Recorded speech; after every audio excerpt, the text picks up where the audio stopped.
অযোগ্যদের তালিকা প্রকাশ করলো এসএসসি। স্কুল সার্ভিস কমিশনে 1804 জনের নাম প্রকাশ করলো।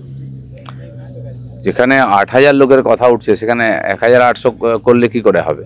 সেই 8000 যে নাম, বিশেষ করে যারা যোগ্যরা আন্দোলন করছেন তাদের কাছে যে লিস্ট আছে সেটা নিয়ে ভেরিফিকেশন করা উচিত, সরকারের যে তথ্যের সঙ্গে মিলিয়ে রাখা উচিত, তবে গিয়ে ঠিক হবে এবং কোর্টের সামনে সেই বিষয়টাই রাখা উচিত যুক্তিসঙ্গতভাবে। আর এইগুলো করে জিনিসটাকে পুরোপুরি এখনো অন্ধকারে রাখার চেষ্টা হচ্ছে। জীবন কৃষ্ণ সাহা এবার ইমোশনাল হলেন, স্ত্রী এবং পুত্রকে দেখে কিন্তু ইমোশনাল কথাবার্তা বলছেন তিনি। ইমোশনালগুলো নাটকবাজি।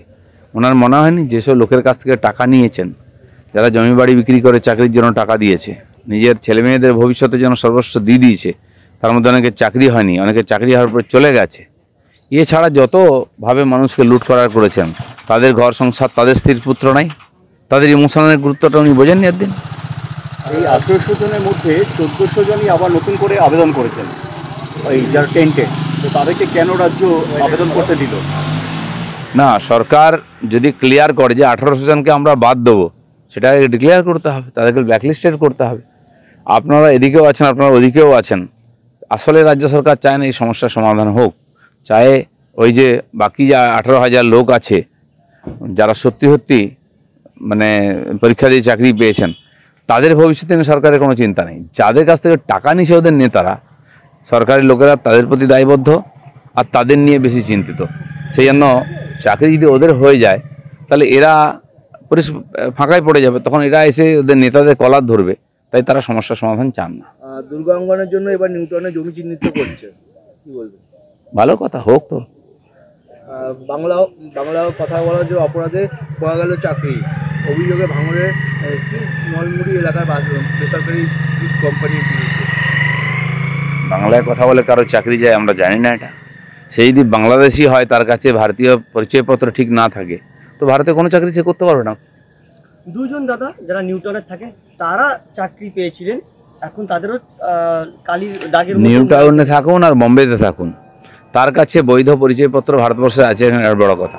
সারা ভারতবর্ষে বাংলাদেশিরা ছড়িয়ে পড়েছে, তাদের এই ভারতবর্ষে চাকরি বাকরি এখানকার উপার্জন করার কোনো অধিকার নেই।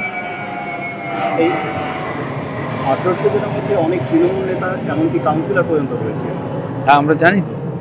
এই 1800 বা 8000 যারা আছেন ফর্জি, যারা টাকা দিয়ে চাকরি পেয়েছে বা টাকা না দিয়েও তারা অবৈধভাবে চাকরি পেয়েছে পরীক্ষা না দিয়ে, তারা টিএমসি নেতার আত্মীয় স্বজন, তার বাড়ির লোক, তাদের পরিচিত, তারা অনেকেই আছে, আর সেটা আমরা জানি এবং সেটা প্রকাশ্যেও আসছে আস্তে আস্তে। চলো, ব্রাত্য বসু বলেছেন যে উপাচার্য যেমন সরকার বা মুখ্যমন্ত্রীর মুখাপেক্ষী হওয়া খারাপ, একই সঙ্গে যদি আচার্যের দ্বারে বাঁধা টুনটুনি হয় সেটাও খারাপ। কিন্তু এরকম কোনো উপাচার্য আছে কি ওয়েস্ট বেঙ্গলে যাদেরকে ওনারা নাম দিয়েছেন তারা স্বতন্ত্রভাবে কিছু করতে পারবেন? তারা তো পার্টির লোক, সব পার্টির তাঁবেদার লোক। কলকাতা ইউনিভার্সিটির উপাচার্য একবার দেখিয়েছিলেন যে হ্যাঁ, ডেট চেঞ্জ করতে দেবো না, পরীক্ষা স্টুডেন্টদের স্বার্থই বড়। কজনের হিম্মত আছে এরকম?